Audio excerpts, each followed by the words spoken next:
Hello दोस्तों, मैं मोहित वासवान स्वागत करता हूँ आपका इस सामान्य विज्ञान की सीरीज़ में। और आज हम जो लेक्चर करने वाले हैं वो उसका नंबर है lecture number 22। Already 21 lecture complete हो चुके हैं। यूनिट 4 चल रही है और यूनिट 4 का ये सेकंड लेक्चर है जिसका नाम है प्रकाश यानी कि लाइट। तो देखते हैं आज का पहला क्वेश्चन क्या है। तो क्वेश्चन नंबर 25 शुरू करते हैं क्योंकि ऑलरेडी 24 इस यूनिट के फर्स्ट लेक्चर में हो चुके हैं। तो क्वेश्चन नंबर 25 है कि चंद्र ग्रहण घटित होता है, यानी कि यहाँ चंद्र ग्रहण की बात की जा रही है। तो ऑप्शन ए अमावस्या के दिन, ऑप्शन बी पूर्णिमा के दिन, ऑप्शन सी अर्धचंद्र के दिन यानी कि जिस दिन चंद्रमा आधा दिखाई देता है, ऑप्शन डी अमावस्या एवं पूर्णिमा के दिन।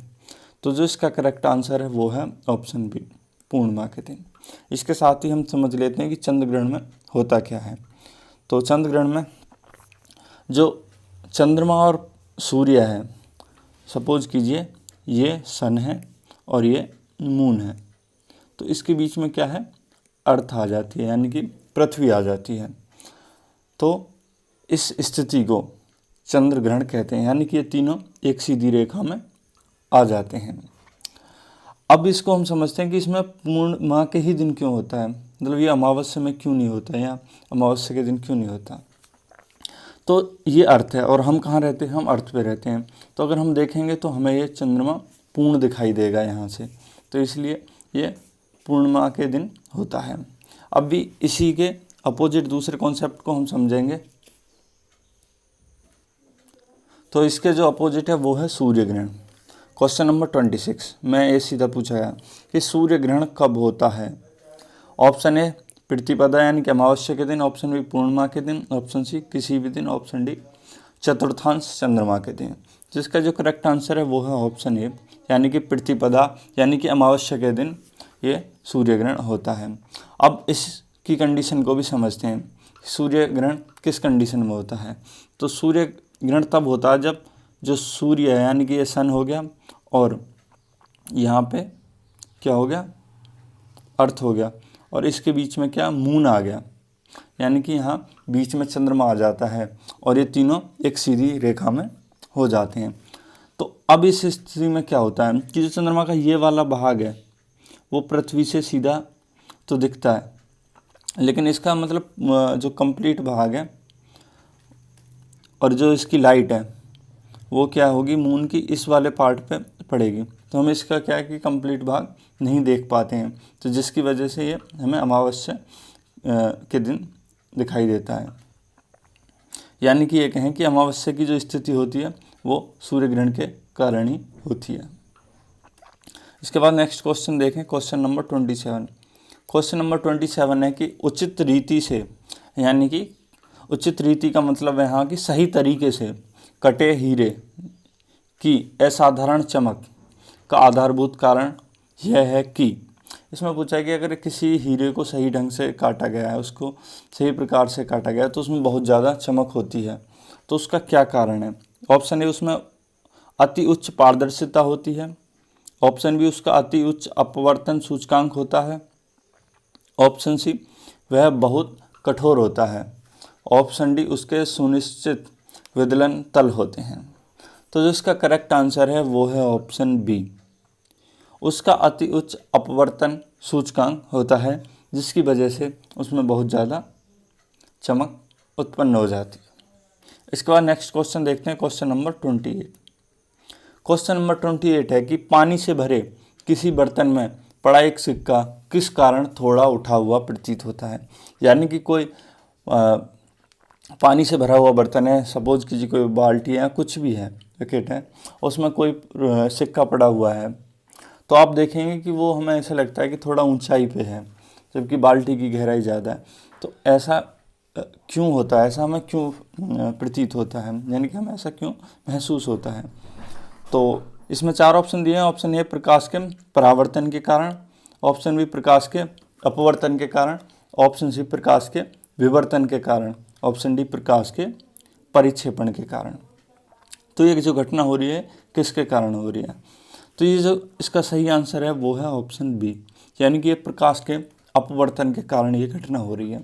तो अब यहाँ पे हम थोड़ा इस अपवर्तन को समझ लेते हैं, क्योंकि इस पर ही लगभग 6 से 7 प्रश्न इसी अपवर्तन के कॉन्सेप्ट पर मिलने वाले हैं। तो अपवर्तन क्या होता है? तो अपवर्तन जैसे परावर्तन होता है प्रकाश का किसी सतह से टकरा के लौट जाना, उसी के अपोजिट अपवर्तन का मतलब है कि वो सतह से किसी सतह पर जाके टकरा के लौटती नहीं है बल्कि उसके अंदर प्रवेश कर जाती है। सपोज कीजिए ये एक सघन माध्यम है, ऊपर वाला और नीचे वाला विरल है। यहाँ ऊपर वाला विरल हो सकता है, नीचे वाला सघन हो सकता है। यहाँ से कोई ये प्रकाश किरण आई और ये इसमें प्रवेश कर गई, तो या तो ये थोड़ा जैसे इसका सीधा ये अभिलंब, या तो ये इस डायरेक्शन में थोड़ा अभिलंब से दूर हो जाएगी या अभिलंब के पास आ जाएगी। इसकी भी स्थिति है, वो जो माध्यम होगा उस पर डिपेंड करेगा, उस पर भी क्वेश्चन आएगा तो हम उसको भी समझाएंगे। तो ये क्या अपने मार्ग से थोड़ा विचलित हो जाएगी, जैसे ऐसे आ रही है तो ये सीधी ना आके थोड़ा ऐसे हो जाएगी या और भी ज़्यादा हो सकती है।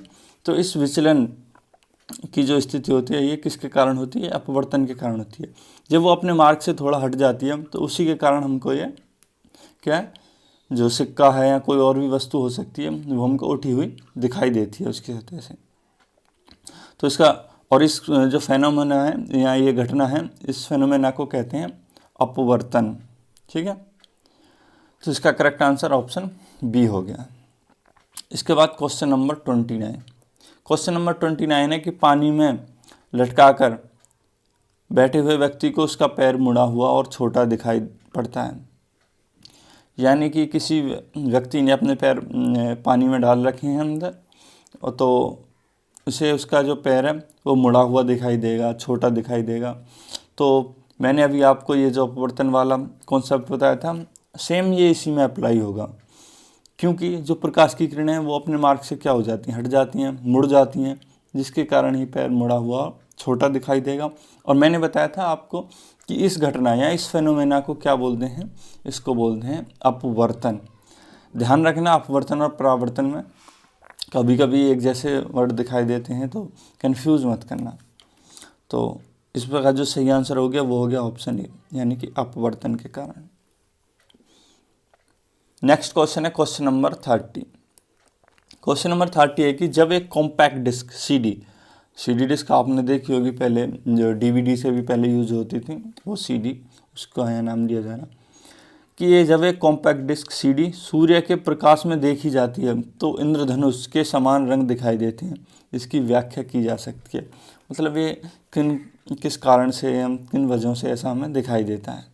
आपने देखा होगा अगर सीडी पे या कोई कैसेट भी बोल देते थे उसे, तो उस पर अगर जब लाइट पड़ती थी तो उसमें बहुत सारे कलर की चमक दिखाई देती थी। तो उसकी तुलना यहाँ इंद्रधनुष के समान रंगों से की गई है कि वो इंद्रधनुष के समान रंग दिखाई देते हैं उसमें। तो अब इसकी जो व्याख्या है, मतलब इसको हम किन किन घटनाओं के आधार पर समझ सकते हैं।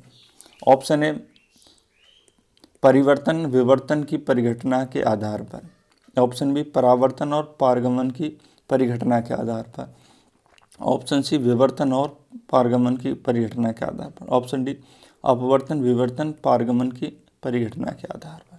तो इसका जो करेक्ट आंसर होगा वो यहाँ जो होगा ऑप्शन डी। तो ये जो होता है ये अपवर्तन विवर्तन और पारगमन की जो घटनाएं होती हैं उसमें, उसके आधार पर ये ऐसे इंद्रधनुष के समान रंग में हमें दिखाई देता है। इसके बाद नेक्स्ट क्वेश्चन देखते हैं, क्वेश्चन नंबर 31। क्वेश्चन नंबर 31 भी इसी अपवर्तन वाले कॉन्सेप्ट पर है। इसमें है कि जल के अंदर पड़ी हुई मछली किस कारण अपनी वास्तविक गहराई से कुछ ऊपर उठी दिखाई देती है। तो मैंने ये आपको बताया कि इसी अपवर्तन के कॉन्सेप्ट पे बहुत सारे प्रश्न हैं इसमें, और इस पर हम सभी पे प्रैक्टिस भी करेंगे। तो ये क्यों ऊपर उठी रहे, सिक्का हो, मछली हो या कुछ भी चीज़ हो, या तो वो छोटी दिखाई देगी या ऊपर उठी दिखाई देगी। तो इसका सबका रीज़न एक ही है कि जो प्रकाश किरणें हैं वो अपने मार्ग से विचलित हो जाती हैं, यानी कि हट जाती हैं थोड़ा बहुत, या तो वो अविलंब से दूर चली जाएंगी या विलंब के पास आ जाएंगी। और जब वायु से कोई भी प्रकाश किरण जल में जा रही है, जब वायु से कोई भी प्रकाश किरण जल में जा रही है, तो अब उस स्थिति में क्या होगा, आपने देखा होगा जो भी है वो भी सब चीज़ें ऊपर उठी हुई दिखाई देंगी जल में। तो जो इसका करेक्ट आंसर क्या होगा वो देखते हैं। ऑप्शन ए इसमें प्रकाश के विवर्तन के कारण, ऑप्शन ई प्रकाश के अपवर्तन के कारण। तो यहाँ में ये इसका ऑप्शन मिल गया, ऑप्शन बी इसका सही आंसर है कि प्रकाश के अपवर्तन के कारण। नेक्स्ट क्वेश्चन देखते हैं, क्वेश्चन नंबर 32। क्वेश्चन नंबर 32 है कि जल के अंदर मौजूद व्यक्ति को किस कारण जल की सतह से ऊपर की वस्तु अपनी वास्तविक स्थिति से अपेक्षाकृत अधिक ऊंचाई पर प्रतीत होती हैं। इसमें देखना आप, इसमें थोड़ा उल्टा करके ट्विस्ट करके पूछ लिया है कि जल के अंदर मौजूद व्यक्ति को, यानी कि अब जो व्यक्ति जल के अंदर है, अब से पहले क्या होता था, कोई वस्तु जल के अंदर होती थी, व्यक्ति बाहर होता था। तो इस स्थिति में क्या है कि जल की सतह से ऊपर की जो वस्तुएं हैं वो अपनी वास्तविक स्थिति से अपेक्षाकृत अधिक ऊंचाई पर प्रतीत होती हैं। मतलब अगर अंदर है जल के व्यक्ति और वस्तु बाहर है वायु में, तो अब वो उसे जो वस्तुएं हैं वो क्या दिखाई रही हैं, वो सतह से मतलब अधिक ऊंचाई पर दिखाई दे रही हैं। सपोज कि अगर लगभग वो 10 मीटर की ऊंचाई पर रखी, लेकिन हमको दिखाई दे रही है वो 12 या 13 मीटर की, हमको ऐसा महसूस हो रहा है, रखी तो वहीं पे है। तो इसका रीज़न क्या है, तो इसका रीज़न भी अपवर्तन ही होगा। बस उसमें क्या है, उसमें माध्यम बदल दिए हैं। अब जो प्रकाश किरण है वो जल माध्यम से निकल कर कहाँ जा रही हैं, वो वायु में जा रही हैं। ठीक है, तो इसका भी करेक्ट आंसर क्या होगा, वो होगा ऑप्शन ए, प्रकाश के अपवर्तन के कारण। नेक्स्ट क्वेश्चन है क्वेश्चन नंबर 33। क्वेश्चन नंबर 33 है कि किसी गुणधर्म के आधार किसी गुणधर्म के कारण पानी से भरे बर्तन में डुबोई गई छड़ी मुड़ी हुई प्रतीत होती है। अब यहाँ पे छड़ी का नाम दे के प्रश्न पूछ लिया, आंसर इसका भी अपवर्तन ही होगा। क्या होगा इसका आंसर, अपवर्तन, ऑप्शन सी इसका करेक्ट होगा। Next question, question number 34। Question number 34 है कि जब प्रकाश की किरण विरल माध्यम से सघन माध्यम में जाती है तो वह सीधी दिशा में चली जाती है, ऑप्शन बी अभिलंब की ओर झुक जाती है, ऑप्शन सी अभिलंब से दूर हट जाती है, ऑप्शन डी इनमें से कोई नहीं। अब हम इसी अपवर्तन वाले कॉन्सेप्ट को थोड़ा और डीप में जाके यहाँ समझेंगे, क्योंकि उस पर ही अब प्रश्न आ गया है। तो इसमें कह रहा है कि जब प्रकाश की किरण विरल माध्यम से सघन माध्यम में जा रही है, यानी कि विरल कह सकते हैं, अगर देसी भाषा में समझें इसको, बिल्कुल देसी लैंग्वेज में, तो यह हल्का माध्यम हो सकता है, और सघन माध्यम एक तरह से क्या भारी माध्यम कहा जा सकता है। तो विरल से किस में जा रही है, सघन में जा रही है।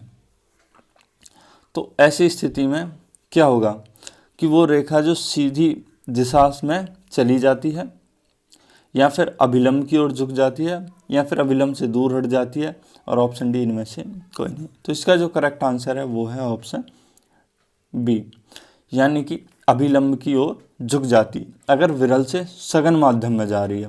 विरल मतलब हल्के माध्यम से कठोर माध्यम में जा रही है, तो वो क्या है, अभिलंब की ओर झुक। एक बार इसको मैं चित्र के माध्यम से आपको समझा देता हूँ।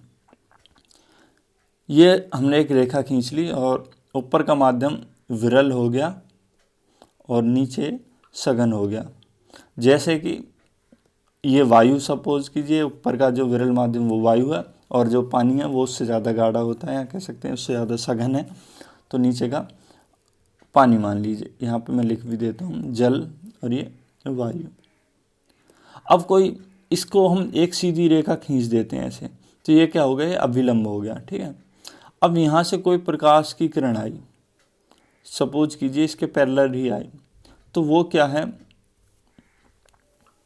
वो किस तरफ होगी, वो अभिलंब से दूर हटेगी या अभिलंब की ओर झुक जाएगी। तो क्या है, वो अभिलंब की ही ओर झुकेगी, ना कि ऐसे दूर भगेगी।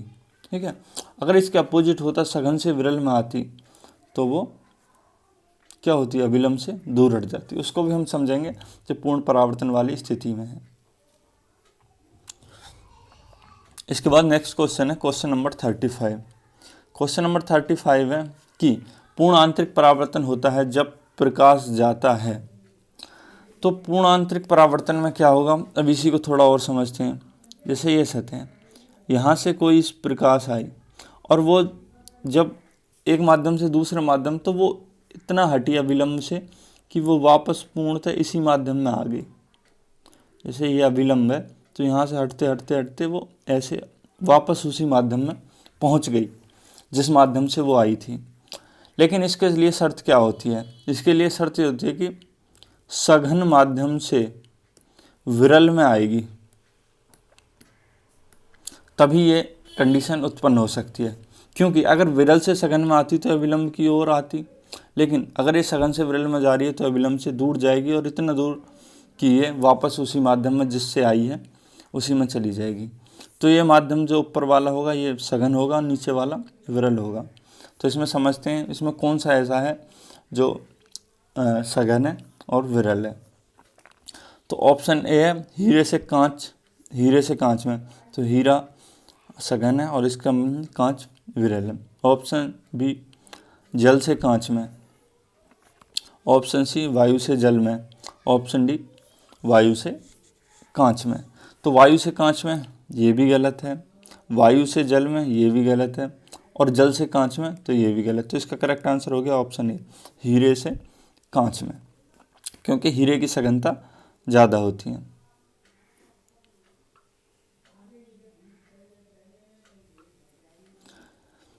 इसके बाद नेक्स्ट क्वेश्चन देखते हैं, question number 35। Question number 36 question है कि इंद्रधनुष बनने का कारण है। आपने देखा होगा कभी कभी जब बरसात होती है तो बरसात के बाद जैसे धूप निकल आती है तो आपने कोई एक इंद्रधनुष यानी कि रेनबो की घटना को देखा होगा। इंद्रधनुष को बनते हुए उसमें बहुत सारे आपको कलर दिखाई देते हैं। तो उसका क्या कारण है? ऑप्शन ए वायुमंडल में सूर्य की किरणों का जल बूंदों के द्वारा परावर्तन, ऑप्शन बी वायुमंडल में सूर्य की किरणों का धूल कणों के द्वारा परावर्तन, ऑप्शन सी प्रकाश का प्रकीर्णन, ऑप्शन डी प्रकाश का ध्रुवण। तो जिसका करेक्ट आंसर है वो है ऑप्शन ए। अब इसको एक्सप्लेन करते हैं कि ऐसा क्यों है, इसका जो करेक्ट आंसर है। तो पहला जो जल की बूंद है इसमें, जैसे इसमें नीचे धूल कण दे रखा है, तो धूल कण तो वायुमंडल में हर टाइम क्या विद्यमान रहते हैं, जबकि जो जल बूंदें हैं वो केवल बारिश के बाद या बारिश के टाइम में उपस्थित रहती है। तो जो जल की बूंदें हैं उन पर जब सूर्य की किरणें पड़ती हैं तो जब उनका परावर्तन होता है तो उसी स्थिति में ये इंद्रधनुष बनता है। क्या है कि वो अपने रंगों में विभक्त हो जाता है। इसके बाद नेक्स्ट क्वेश्चन है क्वेश्चन नंबर 37। क्वेश्चन है कि मृग तृष्णा यानी कि मिराज उदाहरण है किसका? मृग तृष्णा किसका उदाहरण है? ऑप्शन ए अपवर्तन का, ऑप्शन बी पूर्ण आंतरिक परावर्तन का, ऑप्शन सी विक्षेपण का, ऑप्शन डी विवर्तन का। तो इसका जो करेक्ट आंसर है वो है ऑप्शन बी पूर्ण आंतरिक परावर्तन का। तो इससे पहले हम थोड़ा मृग तृष्णा को भी समझ लेते हैं नेक्स्ट प्रश्न पर बढ़ने से पहले, क्योंकि अगर हम मृग तृष्णा यानी कि मिराज को समझ लेंगे तो हमको ये याद रहेगा। तो कभी कभी आपने देखा होगा कि बहुत गर्मियाँ पड़ रही होती हैं, सड़क पे हम दूर देखते हैं तो हमें नीचे पानी टाइप का से दिखाई देता है, ऊपर भाप सी उड़ती दिखाई देती है। तो इस कंडीशन को ही मृग तृष्णा कहते हैं। मतलब हमको एक तरीके से ऐसे लगता है कि जैसे वहाँ पानी भरा हुआ है, ऐसी कुछ कंडीशन दिखाई देती है। या फिर आपने एक कभी पढ़ा होगा कि जैसे रेगिस्तान में हम दूर देखते हैं तो हमें पानी दिखाई देता है, लेकिन जब हम पास जाते हैं तो वहाँ पे पानी नहीं होता है। तो इसी कंडीशन को मृग तृष्णा यानी कि मिराज कहते हैं। इसके बाद नेक्स्ट क्वेश्चन है क्वेश्चन नंबर 38। क्वेश्चन नंबर 38 है कि पेट अथवा शरीर के अन्य आंतरिक अंगों के अन्वेषण मतलब जांच यानी कि उसे देखने के लिए प्रयुक्त तकनीक एंडोस्कोपी आधारित है। यानी कि आपने देखा होगा डॉक्टर कभी कभी एक जब ऑपरेशन करता है या कुछ और जांच के लिए एक नली अंदर डालते हैं और उस नली की सहायता से वो अंदर की जो सारी चीज़ें उनको इंस्पेक्ट करते हैं, उनको जांच कर लेते हैं कि उनको देख लेते हैं। तो वो क्या चीज़ होती है? वो होती है एंडोस्कोपी। तो एंडोस्कोपी जो हो वो किस कॉन्सेप्ट पे या किस फेनोमेना पर काम करती है? ऑप्शन ए पूर्ण आंतरिक परावर्तन घटना, ऑप्शन बी व्यतिकरण परिघटना, ऑप्शन सी विवर्तन परिघटना पर, ऑप्शन सी ध्रुवण परिघटना पे। तो इसका करेक्ट आंसर है वो है ऑप्शन ए यानी कि पूर्ण आंतरिक परावर्तन परिघटना पे। क्या होता है कि जब जो नली का जो सिरा होता है, जैसे ये सपोज कीजिए नली है और यहाँ से हम देख रहे हैं तो ये मुड़ी हुई हो सकती है कितने भी टाइप से, लेकिन हमें फिर भी वहाँ दिखाई देता। तो इसके अंदर की जो सतह है वो इस प्रकार से बनाई जाती है कि वहाँ पूर्ण आंतरिक परावर्तन हो। जैसे यहाँ कोई अगर इस पर इमेज बनना है तो फिर वो यहाँ टकराएगा, यहाँ टकरा के यहाँ बन जाएगा, यहाँ टकरा के फिर यहाँ, तो ऐसे ही वो यहाँ तक कंप्लीट इमेज बनता है जिसकी सहायता से हम देख पाते हैं। इसका करेक्ट आंसर हो गया ऑप्शन ए। तो आई होप ये आपको अच्छे से समझ में आ गया होगा और पिछले सारे क्वेश्चन भी आपको अच्छे से समझ में आ रहे हैं। अगर फिर भी कोई डाउट आता है या किसी पे समझने तो आप कमेंट करके पूछ सकते हैं। इसके बाद नेक्स्ट है क्वेश्चन नंबर 39। क्वेश्चन नंबर 39 है कि पानी की टंकी को ऊपर से देखने पर कम गहरी दिखाई देती है, इसका कारण है। तो इसका कारण मैं आपको कई बार बता चुका हूँ, ये अपवर्तन के कॉन्सेप्ट पर प्रश्न है। ऑप्शन डी इसका सही आंसर। नेक्स्ट क्वेश्चन है क्वेश्चन नंबर 14 कि सूर्य से प्रकाश का आंतरिक परावर्तन हो सकता है यदि प्रकाश वायु से कांच में जाए, वायु से जल में जाए, ऑप्शन सी कांच से वायु में जाए, ऑप्शन डी जल से कांच में जाए। तो पूर्ण आंतरिक परावर्तन की जो शर्त थी वो मैंने आपको पहले ही बता दी थी कि वो सघन से विरल माध्यम में जाना चाहिए प्रकाश, तभी पूर्ण आंतरिक परावर्तन की घटना हो सकती है। तो आप इसमें देख लीजिए कि सघन से विरल में कौन जा रहा है। तो इसका जो करेक्ट आंसर है वो है ऑप्शन सी, कांच से अगर कोई वायु में जाएगा तो पूर्ण आंतरिक परावर्तन हो सकता है। तो इसका करेक्ट आंसर हो गया ऑप्शन सी, क्योंकि कांच सघन है और वायु विरल है। इसके बाद नेक्स्ट क्वेश्चन है क्वेश्चन नंबर 41। क्वेश्चन नंबर 41 है कि चटका हुआ कांच चटकीला प्रतीत होता है, यानी कि अगर कोई चटका हुआ कांच होता है तो आपने देखा वहाँ पे चमक रहती है, वहाँ पे शाइनिंग मारता है वो। तो इसका क्या कारण है? तो इसका कारण ये है कि वो देखते हैं। तो ऑप्शन ए अपवर्तन के कारण, ऑप्शन बी परावर्तन के कारण, ऑप्शन सी व्यतिकरण के कारण, ऑप्शन डी पूर्ण आंतरिक परावर्तन। तो इसका करेक्ट आंसर ऑप्शन डी पूर्ण आंतरिक परावर्तन है, क्योंकि वहाँ पे जैसे सपोज कीजिए ये कोई कांच था, कांच का टुकड़ा, और वो ऐसे करके कई टुकड़े में छटक गया, ये चटका हो। तो यहाँ पे क्या है, यहाँ से प्रकाश टकराएगा दूसरे टुकड़े पे, दूसरे का तीसरे पर, वो आपस में तो जब टकरा के इधर उधर वहीं पे घूमता रहेगा, तो इसको क्या कहेंगे? पूर्ण आंतरिक परावर्तन, जिसकी वजह से वो चमकीला वहाँ पे दिखता है। नेक्स्ट क्वेश्चन है क्वेश्चन नंबर 42। क्वेश्चन नंबर 42 है कि मरीच का एक उदाहरण है। मरीच का यानी कि मृग तृष्णा, और वही हमने आपको मिराज जो अब ये बताया था उसी को पूछा है। यहाँ इसको मरीच का नाम दे दिया है, वहाँ पे मृग तृष्णा दिया गया था। तो ये सेम नाम है, तो आप इनको याद रखेंगे। ऑप्शन ए है केवल प्रकाश के अपवर्तन का, ऑप्शन ए केवल प्रकाश के पूर्ण आंतरिक परावर्तन का, ऑप्शन सी प्रकाश के अपवर्तन और पूर्ण आंतरिक परावर्तन का, ऑप्शन डी केवल प्रकाश के परिक्षेपण का। तो इसका जो करेक्ट आंसर है वो है ऑप्शन बी, केवल प्रकाश के पूर्ण आंतरिक परावर्तन का। नेक्स्ट क्वेश्चन है क्वेश्चन नंबर 43। इंद्रधनुष में कितने रंग दिखाई देता है, या इंद्रधनुष में कितने रंग होते हैं या कितने रंग दिखाता है? तो इसका सही सीधा जवाब है ऑप्शन ए, इसमें 7 कलर्स होते हैं। ये आपको पता भी होगा, वो बहुत ही ईजी क्वेश्चन है। नेक्स्ट क्वेश्चन है क्वेश्चन नंबर 44। क्वेश्चन नंबर 44 है कि हीरा चमकदार दिखाई देता है किसके कारण? ऑप्शन ए परावर्तन के कारण, ऑप्शन बी अपवर्तन के कारण, ऑप्शन सी सामूहिक आंतरिक परावर्तन के कारण, ऑप्शन डी प्रकीर्णन के कारण। तो इसका करेक्ट आंसर है ऑप्शन सी, सामूहिक आंतरिक परावर्तन के कारण ही हीरा चमकदार दिखाई देता है। क्योंकि आपने जो हीरे की शेप देखी होगी, यानी कि जो एक डायमंड शेप होती है वो इस टाइप से होती है कि उसके अंतर्गत सामूहिक आंतरिक परावर्तन होता रहता है, और जो प्रकाश है वो उसके अंदर ट्रैप हो जाता है, और जिसके कारण हीरे में चमक बनी रहती है। नेक्स्ट क्वेश्चन है क्वेश्चन नंबर 45। क्वेश्चन नंबर 45 है कि प्रकाश की किरण को पूर्ण आंतरिक परावर्तन के लिए किससे गुजरना होता है? ऑप्शन ए कांच से जल में, ऑप्शन ई जल से कांच में, ऑप्शन सी वायु से जल में, ऑप्शन सी वायु से कांच में। तो मैंने आपको बताया था कि पूर्ण आंतरिक परावर्तन के लिए प्रकाश को सघन से विरल माध्यम में गुजरना होता है। तो अब इसमें आप आइडेंटिफाई कर सकते हो कि कौन सा सघन है और कौन सा विरल है। वैसे जो इसका करेक्ट आंसर हो गया वो हम देखते हैं कौन सा। जैसे वायु से कांच है तो ये गलत, ये नहीं हो सकता। और जैसे वायु से जल है तो ये भी नहीं हो सकता, क्योंकि विरल से दोनों सघन में है। इसमें देखते हैं कांच से जल वाला और जल से कांच। तो इसका जो करेक्ट आंसर होगा वो होगा ऑप्शन ए, कांच से जल, क्योंकि कांच ज़्यादा सघन है। तो अगर कांच से जल में जाएगा तो उसका पूर्ण आंतरिक परावर्तन पॉसिबल है। इसके बाद नेक्स्ट क्वेश्चन है क्वेश्चन नंबर 46। क्वेश्चन नंबर 46 में पूछा गया है कि दृष्टि का एक दोष होता है क्या? दीर्घ दृष्टि दोष, जिसमें क्या होता है? मतलब दो तरह के आपने पढ़े होंगे, एक दीर्घ दृष्टि दोष पढ़ा होगा अगर पहले अपने 10th क्लास में, या और एक होता है दीर्घ दृष्टि दोष और निकट दृष्टि दोष। तो यहाँ पे इसके बारे में पूछा, जो अगर दीर्घ दृष्टि पूछता है तो उसका अपोजिट आप याद में रखना। दीर्घ दृष्टि दोष में क्या है कि निकट का नहीं दिखाई देता, तो इसमें इसको क्या है, निकट यानी पास रखी वस्तु दिखाई नहीं देंगी। तो अब इसके ऑप्शन पढ़ते हैं। ऑप्शन ए, कोई व्यक्ति दूरस्थ वस्तु को स्पष्ट नहीं देख सकता, तो ये गलत है, वो तो निकट की नहीं देख सकता। कथन 2 है कि कोई व्यक्ति निकटस्थ वस्तु को स्पष्टतः नहीं देख सकता है, तो ये सही है। और तीसरा कथन है कि आँख का जो निकट बिंदु है वो सामान्य स्थिति से हट जाता है। सही बात है, जब निकट की नहीं देख पा रहा, उसका जो निकट वाला बिंदु है वो हट गया है, तो ये भी सही है। ऑप्शन 4 है कि आँख का दूरस्थ बिंदु हटकर आँख की ओर चला जाता है, तो ये भी गलत है। तो इसके जो सही आंसर होगा वो होगा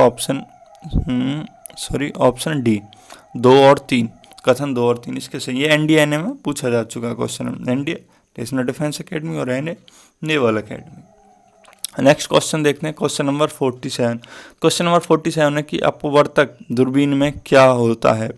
ऑप्शन ए, अवतल दर्पण और एक उत्तल लेंस। ऑप्शन सी, समान फोकस दूरी के 2 उत्तल लेंस। ऑप्शन सी, भिन्न फोकस दूरी के 2 अवतल दर्पण।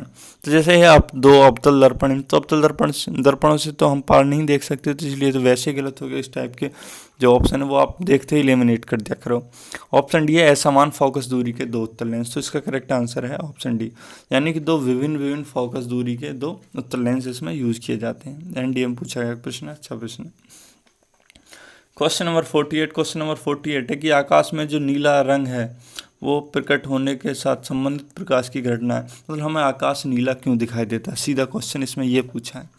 ऑप्शन ए, व्यतिकरण कारण। ऑप्शन ए, परावर्तन के। ऑप्शन सी, अपवर्तन के। ऑप्शन डी, प्रकीर्णन। इसका करेक्ट आंसर है ऑप्शन डी, प्रकीर्णन। प्रकीर्णन ये है कि जो लाइट है उसका बिखर जाना, उसके कारण हमको ये नीला रंग दिखाई देता है आसमान का। नेक्स्ट क्वेश्चन है क्वेश्चन नंबर 49।